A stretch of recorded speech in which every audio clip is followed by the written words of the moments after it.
Hello viewers, welcome to our today's program. We shall discuss in today's session a beautiful poem titled Elegy to the Memory of an Unfortunate Lady by Alexander Pope. Pope is regarded as one of the greatest poets of the 18th century, a well-known satirist and best remembered for his mastery of the heroic couplet. Today's poem, Elegy to the Memory of an Unfortunate Lady, is a poem which is emotionally charged up and a melancholic one which involves the poet's celebration of his lady who committed suicide because her guardian thwarted their love. Before we discuss this session in detail about this poem, we need to know about Alexander Pope. Pope was born on May 21st, 1688 in London, where his father was a Roman Catholic. He was a linen merchant. After the Glorious Revolution of 1688, his family moved out of London and settled about 1700 at Binfield in Windsor Forest. A sweet-tempered child with fresh, plump face, Pope contracted a tubercular infection in his later childhood and never grew taller than 4 feet 6 inches. He suffered curvature of the spine. Because of that, he had to wear a stiff canvas brace. His physical appearance, frequently ridiculed by his enemies, undoubtedly gave an edge to Pope's satire. But he was always warm-hearted and generous in his affection to many of his friends. Although he is known for his literary quarrels, Pope never lacked close friends. His youthful literary endeavors were fostered by his parents and influential friends. Before Pope was 17, he was admitted to London society and encouraged as a prodigy. His religion debarred him from a Protestant education, and from the age of 12, he was more or less self-taught. Pope earned fame and great financial success as a poet, satirist, and a translator. He is perhaps best remembered for his mastery of the heroic couplet.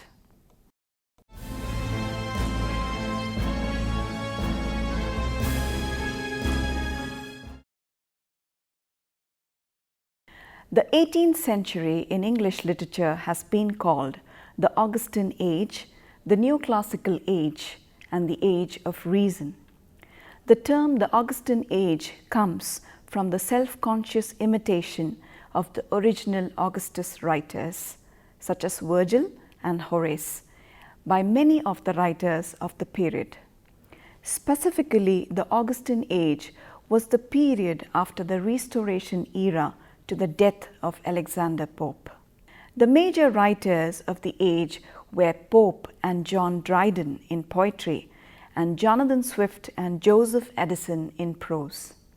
But more than any other, it is the name of Alexander Pope which is associated with the epoch known as the Augustine Age, despite the fact that the other writers such as Jonathan Swift and Daniel Defoe had a more lasting influence. Pope is a dominant figure in the period's poetry since his poetic lines became the signature of the time.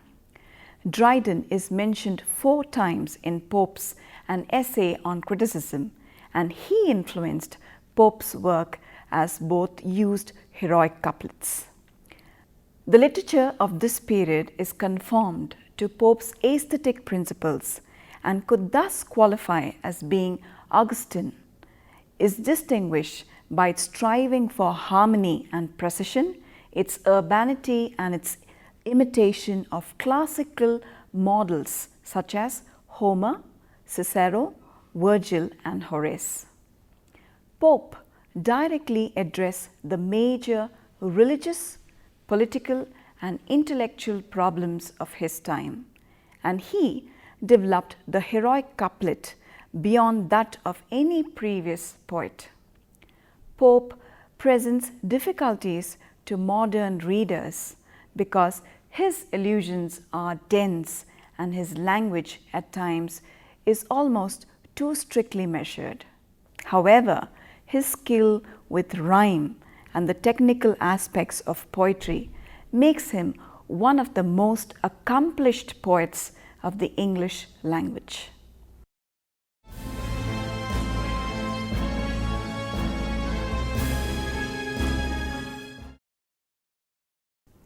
The English poet and satirist Alexander Pope was the greatest poet and worst satirist of the Augustine period.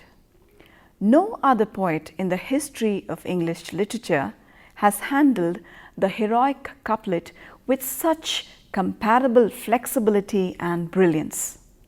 It has been said that each of his couplets stings, and the sting is located in the tail. Alexander Pope inherited John Dryden the verse form and brought it to the perfection. In turn, Pope was widely imitated throughout the 18th century, but his followers did not have his genius and his ability, and in their hands the couplet degenerated into a mere mechanical art and became monotonous. He polished his work with meticulous care and, like all great poets, used language with genuine inventiveness.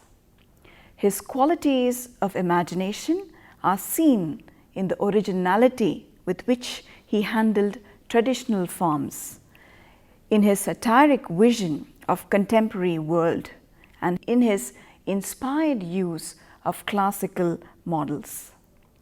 Pope had little formal schooling. Largely, he educated himself through extensive reading. Sir William Trumbull, a retired statesman of literary interest who lived nearby, did much to encourage the young poet. So did the dramatist and poet William Wycherley and the poet critic William Walsh, with whom Pope became acquainted when he was about 17, and whose advice to aim at correctness contributed to the flawless texture and concentrated brilliance of Pope's verse. Pope's poetry basically falls into three periods. The first includes the early descriptive poetry, the pastorals, Windsor Forest, the essay on criticism, a poem written in heroic couplets outlining critical taste and standards. The Rape of the Lock in the year 1714, a mock heroic poem ridiculing the fashionable world of his day. Contributions to the Guardian and Elegy to the memory of an unfortunate lady, and Ilios to Abelard, the only pieces he ever wrote dealing with love. Pope's second period includes his magnificent, if somewhat inaccurate, translations of Homer written in heroic couplets. The completed edition of the Iliad in the year 1720 and the Odyssey in the year 1725 to 1726, written with William Broome and Elijah Fenton. These translations, along with Pope's unsatisfactory edition of Shakespeare in the year 1725, amassed him a large fortune. In 1719, he bought a house on lease in Twickenham, where he and his mother lived for the rest of their lives. In the last period of his career, Pope turned to writing satires and moral poems.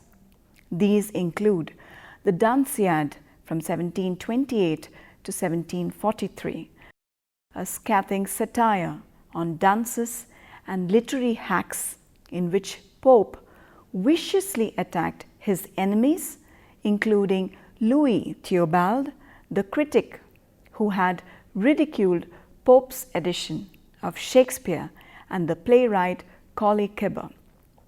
Another poem is Imitations of Horace in the year 1733 to 38, satirizing social follies and political corruption.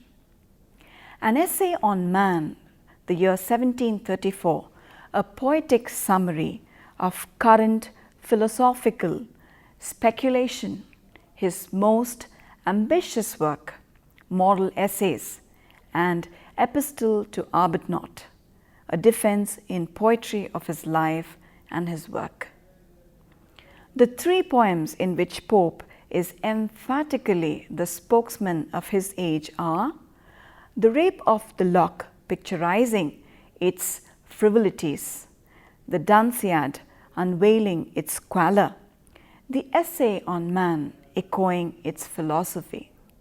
His own attitude towards literature is nicely expressed in the Essays on Criticism, where the merits and limitations of the 18th century school of poetry are clearly exhibited.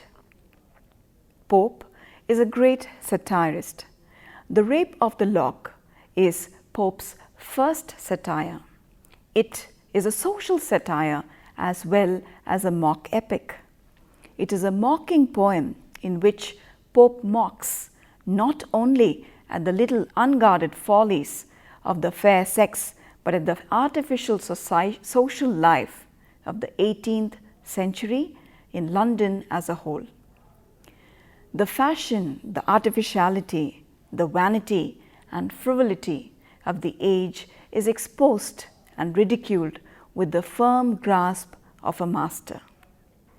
The moral essays and satires and epistles are the final and crowning efforts of the poet's satiric genius.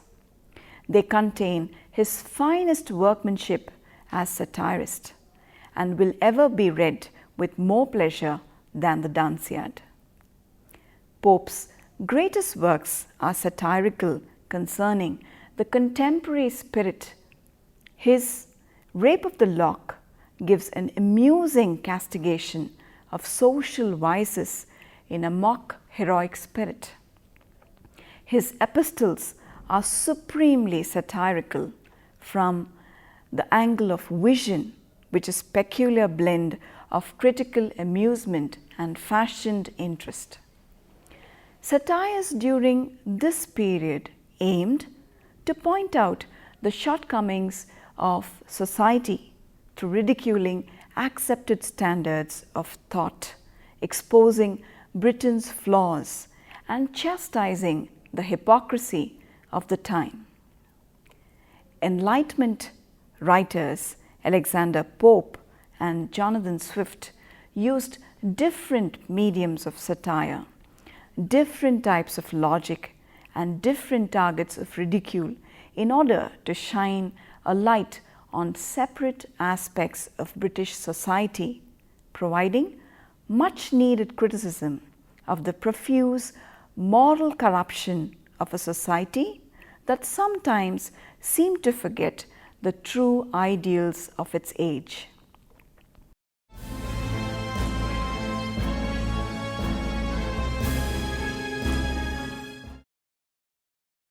Elegy is a meditative lyric poem lamenting the death of a public personage or a friend or a loved one, by extension any reflective lyric on the broader theme of human mortality. To put it simply, an elegy is a sad and thoughtful poem lamenting the death of a person. Though similar in function, the elegy is distinct from the epitaph, the ode, and eulogy. The epitaph is very brief, ode solely exalts, and eulogy is most often written in formal prose. The other difference between an elegy and a eulogy is that the latter is a speech given to honor someone's best qualities, often but not necessarily after their death. Elegy is a type of lyric and focuses on expressing emotions or thoughts using formal language and structure, and is usually solemn or even melancholic in tone. The elements of a traditional elegy mirror these three stages of loss. First, there is a lament where the speaker expresses grief and sorrow. Then, praise and admiration of the idealized dead, and finally, consolation and solace. To note these three stages, the classic example is W.H. Auden in memory of W.B. Yeats. The Pastoral Elegy is a subgenre of poetry that mourns the dead in the language of shepherds and farming. A division of the genre of pastoral is a form not widely used in recent years. However, in the past, it has been used by a number of great poets to create deeply moving works. It begins with an expression of grief and an invocation to the muse to aid the poet in expressing his suffering. It usually contains a funeral procession, a description of sympathetic mourning throughout nature, and musings on the unkindness of death. It ends with acceptance, often a very affirmative justification of nature's law. The outstanding example of the English pastoral elegy is John Milton's Lycidas, Shelley's Adonais, and Matthew Arnold's Thesis.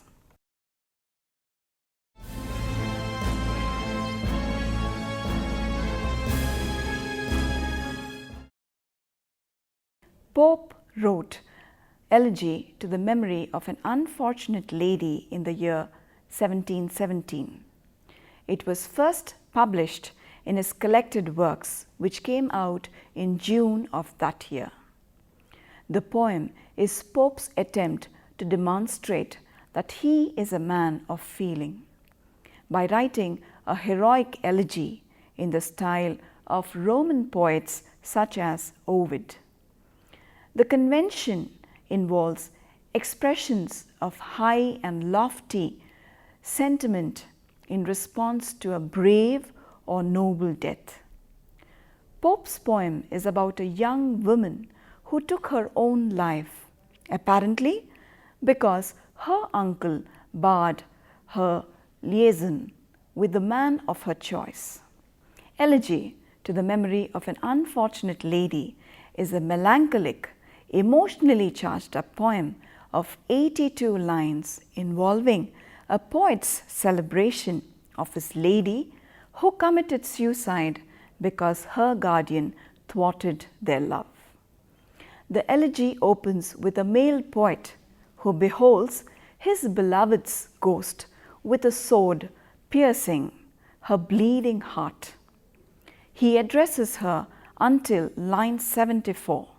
As an elegy, the poem follows the conventions of the genre in its effusive praise of a young, prematurely deceased person whose premature life serves as an inspiration to the present and future generations.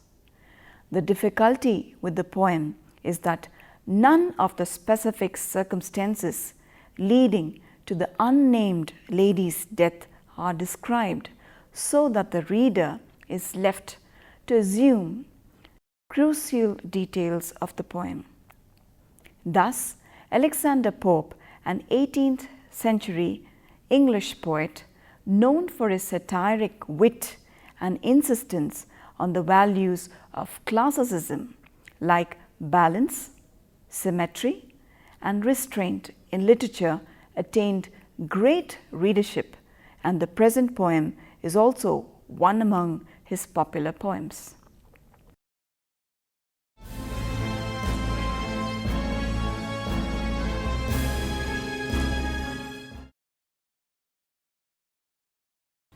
Alexander Pope's Elegy to the Memory of an Unfortunate Lady is a poem in heroic couplets, first published in his works of 1717.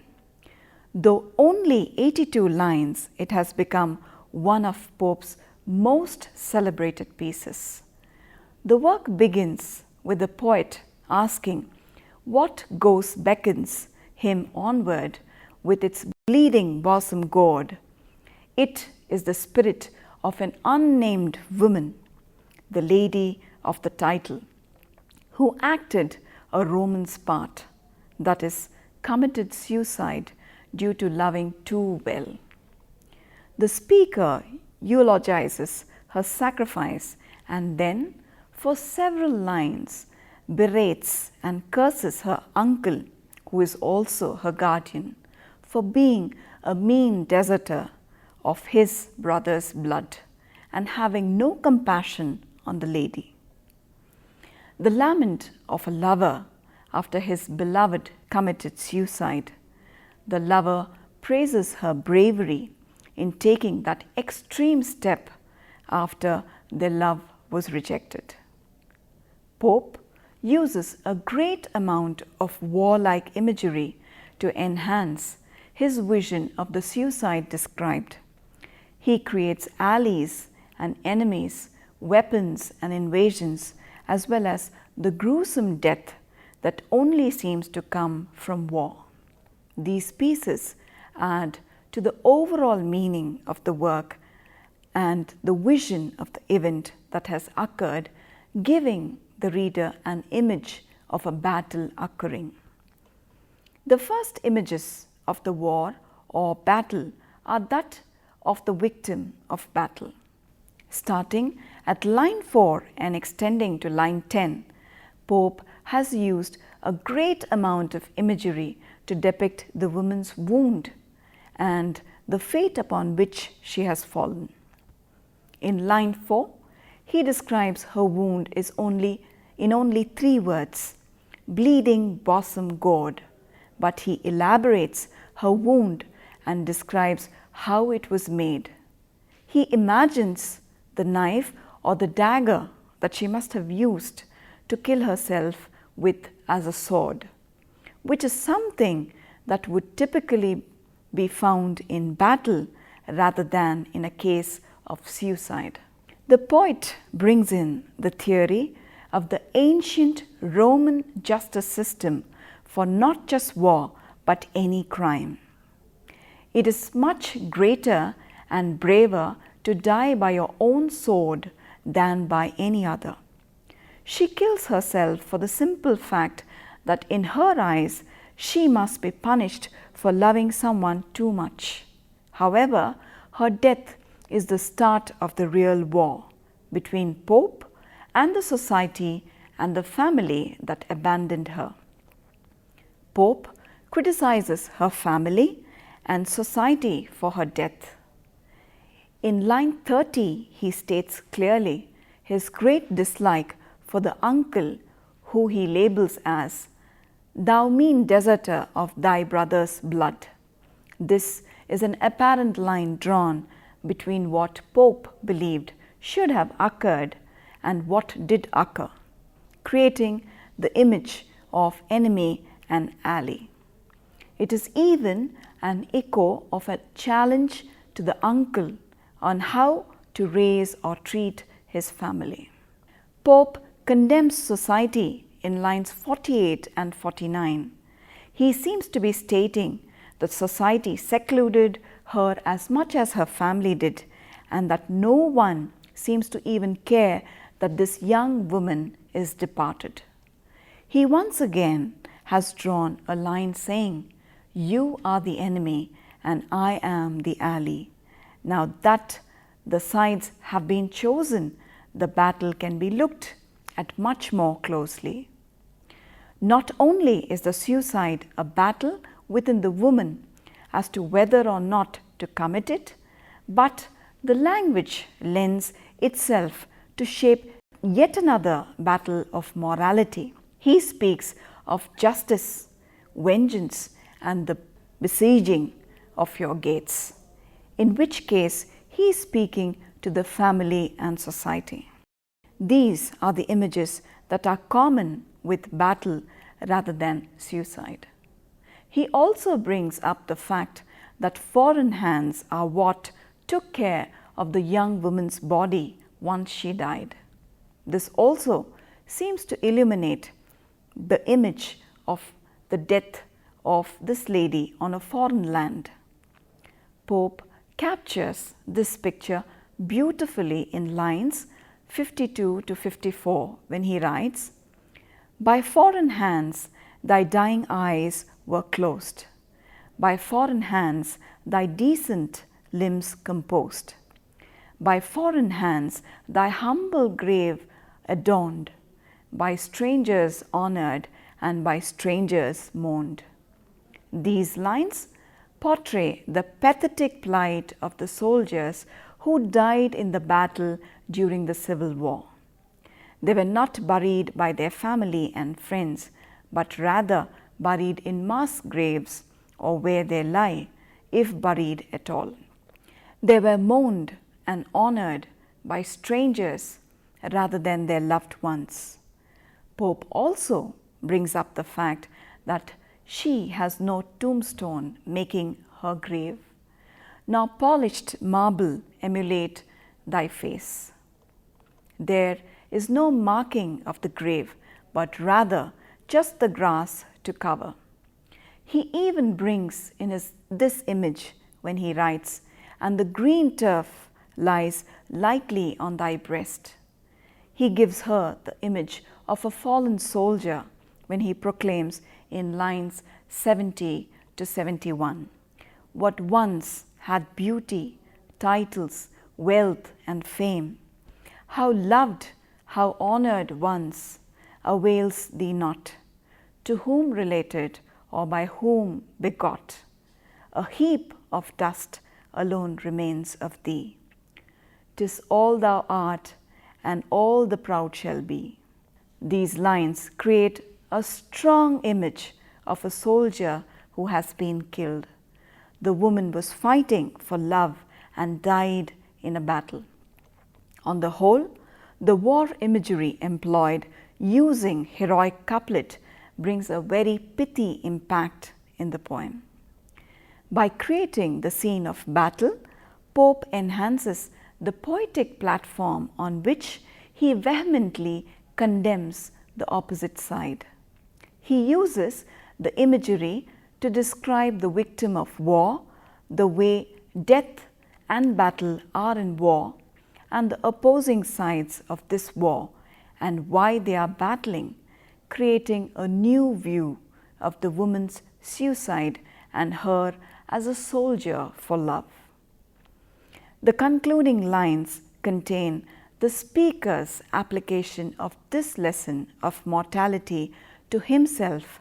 Someday he too will die, and the last thought of the lady will be torn from him as he passes away. To conclude, Pope is a poet who dazzled his age with his highly ornate and polished language, and the various stylistic devices used by him were imitated throughout the century. No doubt that this poem is one of the most celebrated pieces of Alexander Pope. I hope you enjoyed today's session. We'll see you soon in our next program. Thank you.